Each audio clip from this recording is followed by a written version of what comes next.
तो भाई आप अपने जो है ना एक वफद के साथ यहाँ आए हैं, क्या जज्बा लेकर आए हैं और क्या सोचें लेकर आए हैं?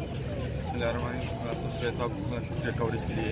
जी सर, आप लोगों को पता है कि हमारे इस मुल्क में हमारे ऊपर एक हुकूमत मुसल्लत हो चुकी है, जिनकी गवर्नमेंट में महंगाई सबसे ज़्यादा महंगाई आ चुकी है।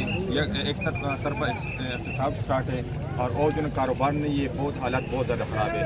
तो ये आवाम आज निकली हुई है, तो ये इसलिए आई हुई है कि महंगाई बहुत ज़्यादा है, ये अपने लिए निकली हुई है, हम इनको लीड कर रहे हैं। तो इंशाल्लाह हम इस गवर्नमेंट को दिखाएंगे जो ये कह रहे हैं कि पीडीएम का कोई मकसद नहीं है, हर जगह पे जलसे हो रहे हैं, तो आज हुकूमत डर चुकी है।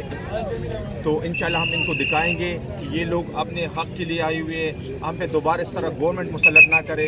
हम बहुत हज़ारों सैकड़ों की तादाद में लोग हमारी लीडरशिप में 4 सदस्य आई हुई है, जो कौमी वतन पार्टी को इंशाल्लाह इज़्ज़त देगी। और लोग भी काफ़ी आ रहे हैं, लाहौर में भी मौजूद है कौमी वतन पार्टी, रात से जो है इधर इस पंडाल में मौजूद है, हम अभी आ चुके हैं और भी लोग आ रहे हैं। तो आज के इस इज्तिमा से आप लोगों को क्या मैसेज देना चाहते हैं? हम ये मैसेज देना चाहते हैं कि आप ये हुकूमत फेल हो चुकी है हर फील्ड में। आप मुझे ये बताएं, मैं आपसे पूछूंगा कि हमारी फॉरेन पॉलिसीज हमारे देख ले, आप महंगाई देख ले, आप इकॉनमी को देख ले, आप इन्फ्लेशन को देख ले, आप ट्रेड डिफिसिट को देख ले, तो आज लोगों की चीख निकल गई इस गवर्नमेंट में। तो ये लोग अपने हक़ के लिए आए हुए हैं और आप इंशाल्लाह देखेंगे एक तारीखी जलसा होगा जिसमें हर पार्टी के लोगों के ये एक अलायंस बने हुए हैं और ये तारीखी जलसा होगा। क्या देख रहे हैं इस हुकूमत का मुस्तकबिल क्या है? तो इस गवर्नमेंट का मुस्तकबिल ये कि ये तो ये कि डायलॉग नहीं करना चाह रही है। सबसे एनआरओ का चक्कर क्या है एनआरओ? तो एनआरओ का तो यही है कि ये खुद अभी एनआरओ मांग रहे हैं। अच्छा, हाँ, ये खुद एनआरओ मांग रहे हैं।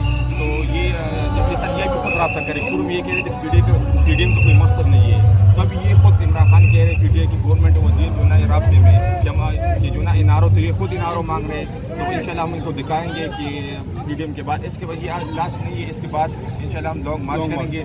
जो ही हमारी लीडरशिप की तरफ से कॉल आएगी, हमारे लीडर हमें कहेंगे, तो इंशाल्लाह हम इस्लामाबाद की तरफ रुख करेंगे, हम उधर बैठेंगे, उस वक्त बैठेंगे जब तक हम इसे इस्तीफा ना ले और इनको जो ना इस सीट से ना उतारे। और इस तरह हमारे साथ और भी ऑप्शन स्टेप बाय स्टेप मौजूद है। ये तो जल्द से आज खत्म हो जाएगा, उसके बाद इंशाल्लाह हम देखेंगे कि लीडरशिप। शमशीर साहब आपका बहुत शुक्रिया।